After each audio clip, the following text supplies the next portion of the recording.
Good morning children. आज हम लोग चैप्टर 3 शब्द विचार पढ़ेंगे। शब्द वर्णों का सार्थक समूह। वर्णों का सार्थक समूह शब्द कहलाता है जिसका कोई निश्चित अर्थ निकलता है। तो देखिए बच्चों, ये तो आप जान ही गए हैं कि भाषा की सबसे छोटी इकाई वर्ण है। भाषा की सबसे छोटी इकाई वर्ण है। इन्हीं वर्णों के मेल से शब्द बनते हैं। कुछ शब्द केवल एक वर्ण के होते हैं तो कुछ शब्द कई वर्णों के मेल से बनते हैं।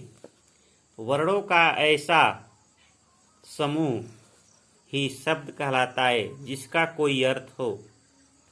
शब्द में वर्णों का व्यवस्थित होना भी अनिवार्य है। शब्द में वर्णों का व्यवस्थित होना भी अनिवार्य है, अन्यथा शब्द निरर्थक होगा। जैसे चित्र दिया है तो क्या है? कमल। तो कमल क्या है? सार्थक शब्द है। फिर नीचे दिया है लकम, जिसका कोई अर्थ ही नहीं है। ठीक। सूरज, रजसु। सूरज क्या है? सार्थक है। रजसु क्या है? निरर्थक, ऐसा कोई अर्थ ही नहीं है। पौधा, धापी, धापऊ। ठीक। आपने देखा कि चित्रों के नीचे पहली पंक्ति में दिए शब्द सार्थक शब्द है, जबकि दूसरी पंक्ति में दिए शब्द वर्ण समूह तो है पर शब्द नहीं है। वर्णों के व्यवस्थित तथा सार्थक समूह को शब्द कहते हैं। वर्णों के व्यवस्थित तथा सार्थक जिसका कोई अर्थ निकले उसे शब्द कहते हैं। शब्दों के भेद। हिंदी भाषा में जितने भी शब्द हैं, हिंदी भाषा में जितने भी शब्द हैं उनका उत्पत्ति, रचना, प्रयोग तथा अर्थ के आधार पर वर्गीकरण किया गया है। तो देखिए शब्द, तो शब्द को 4 भागों में, तो पहला क्या है? उत्पत्ति के आधार पर। उत्पत्ति के आधार पर। दूसरा है रचना के आधार पर। तीसरा है प्रयोग के आधार पर। और चौथा है अर्थ के आधार पर। तो पहला क्या है? उत्पत्ति के आधार पर। उत्पत्ति के आधार पर। उत्पत्ति के आधार पर शब्द के 5 भेद हैं। उत्पत्ति के आधार पर शब्द के 5 भेद हैं। पहला है तत्सम शब्द। वे शब्द जो संस्कृत भाषा से हिंदी में आए हैं। वे शब्द जो संस्कृत भाषा से हिंदी में आए हैं तथा ज्यों के त्यों प्रयोग में लाए जाते हैं उन्हें तत्सम शब्द कहते हैं। उदाहरण जल, रात्रि, शिक्षक, अग्नि, पर्वत आदि। ठीक। दूसरा है ख तद्भव शब्द। उत्पत्ति के आधार में दूसरा भेद है तद्भव शब्द। तद्भव वे शब्द हैं जो मूल रूप से संस्कृत के शब्दों का परिवर्तित रूप हैं, अर्थात संस्कृत के शब्द हैं लेकिन उनका रूप परिवर्तित हो चुका है, वह है तद्भव शब्द। जैसे रात, सीख, दूध, घी आदि, जिनका रूप बदल गया है वह है तद्भव शब्द। नीचे देखिए, नीचे कुछ तत्सम तथा तद्भव शब्दों की सूची दी गई है। इन्हें ध्यान से पढ़िए तथा समझिए। जैसे तत्सम यहाँ है और यहाँ पर क्या है? तद्भव है। अग्नि, अग्नि जो है तत्सम है, इसका हो गया तद्भव आग। इसी तरह से सभी शब्द हैं। ठीक। आम्र, आम हो गया।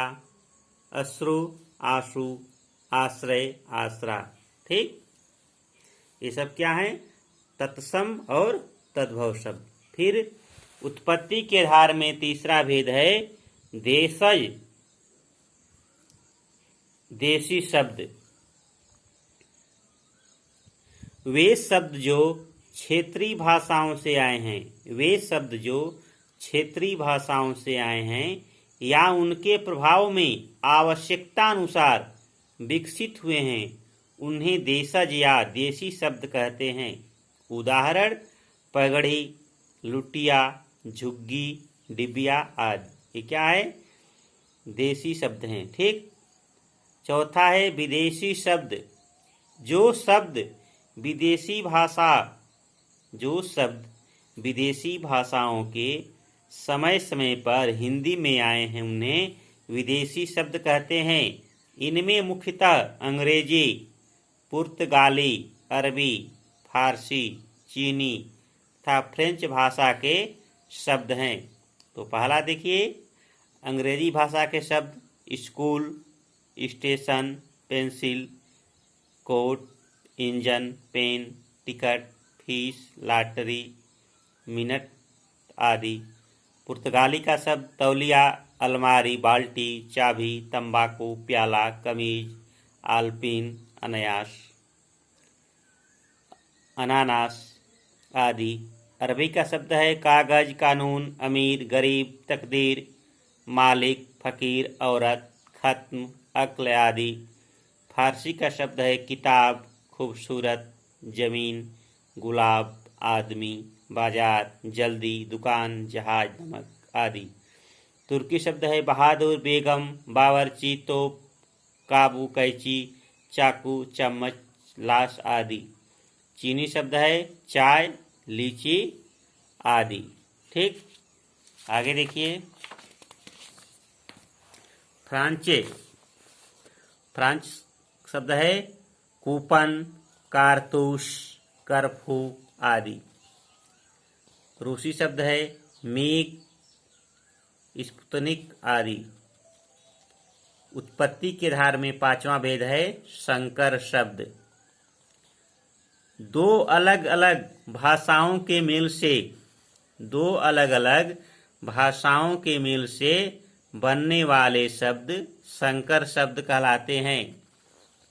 दो अलग अलग भाषाओं के मेल से बनने वाले शब्द संकर शब्द कहलाते हैं। जैसे घड़ी, घड़ी साज, घड़ी प्लस साज। तो घड़ी क्या है? हिंदी है। साज क्या है? अरबी। शब्द बना घड़ी साज। रेलगाड़ी, रेल हिंदी, गाड़ी देशज, रेलगाड़ी।